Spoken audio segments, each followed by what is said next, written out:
are small businesses, and they hire about half of the entire workforce in the state of Texas.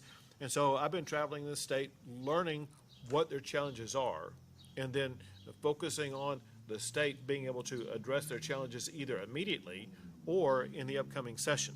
So I want to once again thank Price International and Rodney Price for hosting this. I want to thank Annie Spillman with the National Federation of Independent Business, an entity that deals with small businesses here in the state of Texas, as well as thank all these business leaders around us today who provided very meaningful input into issues and challenges that they are facing. But before I go into the issues, I want to make one point clear, and that is because of small businesses like this, as well as the entire business community across the entire state of Texas, Texas is the #1 state for doing business in the entire country. And this proven objectively every year that I've been governor. Texas has been ranked by CEOs as the best state in America for doing business. Every year that I've been governor, Texas has won the Governor's Cup for the most new economic development projects that lead to capital investment and to the jobs created. Every year that I've been governor, and actually for the past 17 years in a row, Texas has been ranked #1 in the United States for exports. When you add these and other objectively verifiable facts together, Texas has now risen to having the 9th largest economy in the entire world. One of the most prolific takeaways from that is the fact of this, and that is more Texans have a job today than ever before in the history of our state. Well, to keep these businesses booming, we work in the governor's office to partner with our businesses. Some could be these businesses that we are attracting to the state of Texas, and we want to partner with them to help make sure that they're going to be able to succeed as they move forward. Others are businesses that have been here for a long time, like those who are around this table, and we want to continuously learn about the challenges they face, remove those barriers so that they're going to be able to continue to grow their businesses. One of those things that we do is we work to constantly fast track the regulatory process so that government helps move at the speed of business, which is exactly what they need. Also, we constantly find ways to cut taxes. Every session that I've been governor, we have cut property taxes in the state of Texas, and we made an income tax unconstitutional, in addition to the fact that there is no corporate income tax in the state of Texas. Well, small businesses like these have made Texas an economic juggernaut. Texas is the #1 state in the United States to start a small business. Texas is the #1 state for small business job growth.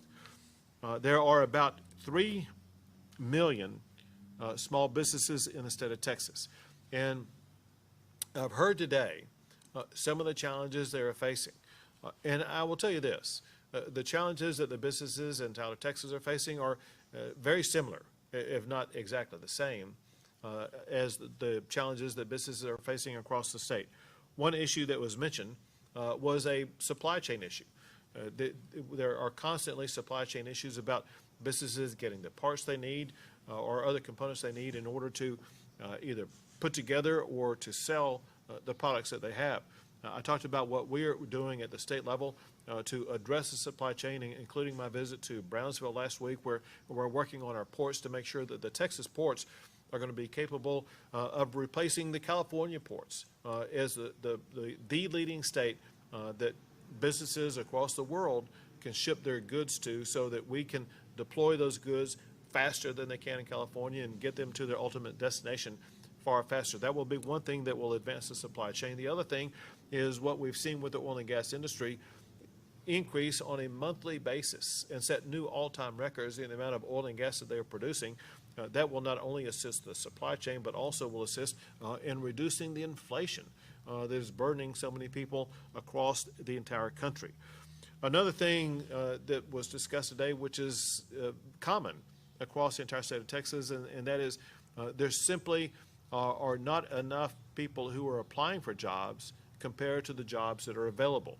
And even if there are, maybe they don't come with the right skill set.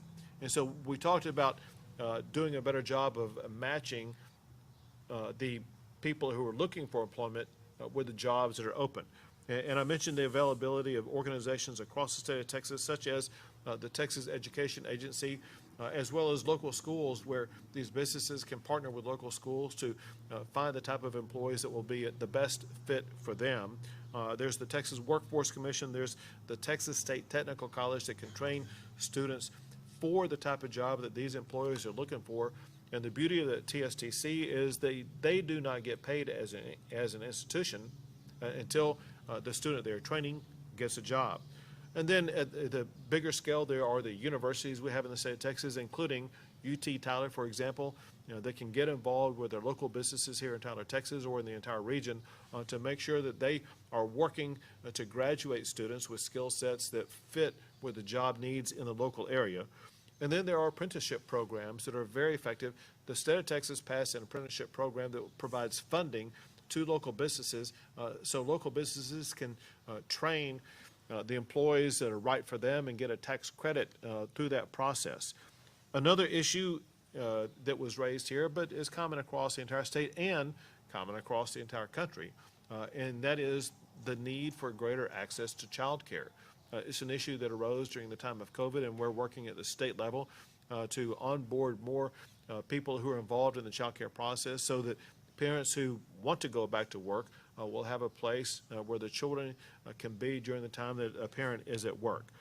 In addition to that, I told all the business leaders assembled here today what Texas is seeking to do to make the cost of doing business go down even more. I have rolled out previously a taxpayer bill of rights so that small businesses would receive a property tax exemption. So the way property taxes work for small businesses, they pay property taxes on their real estate property and on their business personal property, like equipment. Under my taxpayer bill of rights, businesses would receive a property tax exemption on up to $100,000 of their business personal property. That will lower the cost of doing business for these small businesses, that will spur the economy even more, spur their capability of hiring more people, paying more people, so that businesses can continue to grow. The bottom line is this: the state of Texas continues to keep taxes low and rein in property taxes, to keep regulations reasonable and predictable, to invest in robust infrastructure, and to constantly work to develop the best workforce in America. With the state of Texas working together with our local partners and with our local business leaders, we will keep Texas the best state in America to do business and to grow jobs. With that, I would like to turn it over to our host for the day, and that is Rodney Price with Price International. Thank you. It's an honor and a privilege to have Governor Abbott visit us today. I want to thank you for the effort and the interest that you are showing to try to help relieve the tax burdens that we face as small business owners. It is significant, and we appreciate it, and we don't take it for granted. I would like to also thank each of the business owners here at the table for being generous with your time and being willing to be here today. I also want to say that I really admire what you're doing for the state. It's no coincidence that we have large companies coming to the state of Texas in droves. And in fact, Navistar, our parent company, just opened a new factory in San Antonio, a $250 million factory. In the first truck that rolled off that assembly line was an electric vehicle. And so, of course, that's where things are moving. But more importantly, I appreciate the values that you stand for. Those are important to us, and I know that those values are what are the basis for your leadership. And I want to thank you for that. Thank you. Appreciate you. You bet. You want to tell us about this truck behind us? Yes, I would say, unfortunately, if you ordered one today, we would be well into 2023 before we could get it delivered. Wow. But this is a truck that we have sold, Every truck we have is sold. We've just not given it to the customer yet. But it's a fuel distributor and a local business that has been a customer of ours for a long time. You should autograph it. That's an idea. Thank you. I'll do it. So it's not the type of truck that someone living in a neighborhood would buy and park in their garage? No, that wouldn't work out very well. Next, we have Annie Spillman of the National Federation of Independent Business. Thank you, Governor. Well, yes, thank you for having me, Rodney, and all of your crew here. Price International has been a member of NFIB for 52 years. So that's saying something about, I think, both of us. So NFIB truly is the voice of small business in Texas and around the country. And so while we could say we have our pulse on small business, the small business owners are the ones that have the pulse on, our economies and our communities. And as small businesses go, so does our economy, and so do our communities. Obviously, business owners across the country are going through a lot right now, and they were pre-COVID. Before COVID, small business owners identified uncertainty over economic conditions, uncertainty over government action and government regulation among their top biggest problems and priorities. But also on that list were taxes, federal taxes and state taxes. I can say that the reason why these folks are sitting around the table and why just NFIB alone has over 20,000 small business members in the state, but why these businesses are able to operate is because you have kept the regulatory burden down. We still have the uncertainties what's going to happen on the federal level. Some of the things that have been proposed there don't work for small businesses and don't work for this country, so we'll figure that out. But until then, dealing with supply chain issues and labor shortages can be a little bit, I wouldn't say easier, but easier to swallow when you know that you don't have the government breathing down your back. And in Texas, that's not the case, and we appreciate that. I like that you call your solutions to property tax the taxpayer bill of rights, and that's what it should be. Small businesses have the right to own and operate their businesses in the state, and it is their right to have to have transparency when it comes to taxes. And you did that through your previous legislation, yours that you signed into law and made a priority with really reforming the tax system. And so now this is the next step, like you said. So any amount of money that small businesses can save, they're not going off and buying a third or fourth home or a condo or a jet. They're putting it right back into their business. They're buying more equipment. They're investing it back into their employees. And guess what? Those folks are investing it back into the community, and that's why it works in Texas. And I believe we've got a great model, and I appreciate your leadership on that. I just think the state, we need to, also, I always tell when I'm in front of media, please remind everybody to pack your patience when you're at a local restaurant or a retailer and they may not have what you want on the menu, or service is a little bit slower, or you're trying to order something and it's back ordered.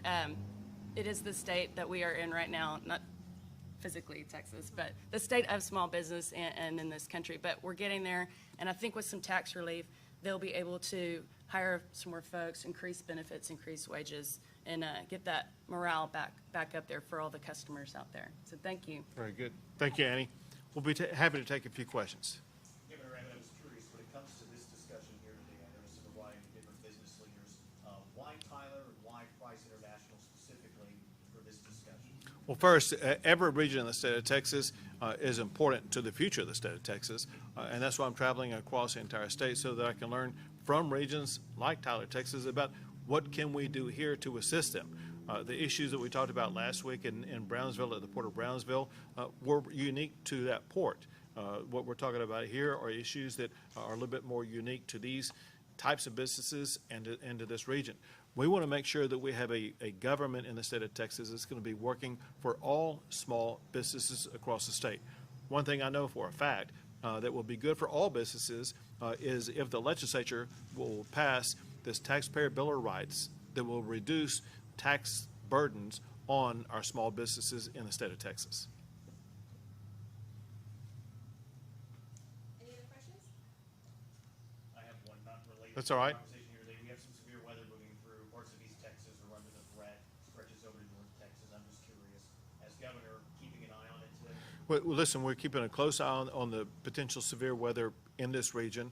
It could spawn tornadoes. You never know exactly what may happen.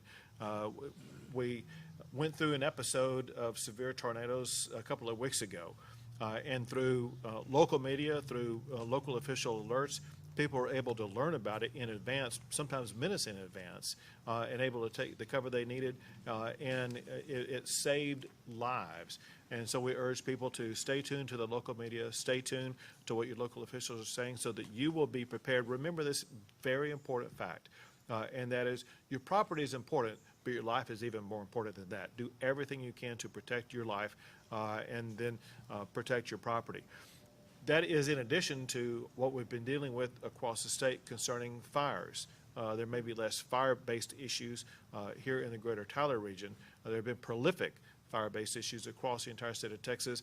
I want to give credit to all the firefighters who have been putting their lives on the line, battling fires ranging from the Panhandle all the way to South Texas. They've been doing a terrific job minimizing loss of life, minimizing loss of housing and other property. And so Texas emergency responders are doing a fantastic job. They will be working 24/7 to respond to any storms that may be sweeping through the greater Tyler area later today. Great. Thank you, guys. Thank you all. Most importantly, thank you all very much.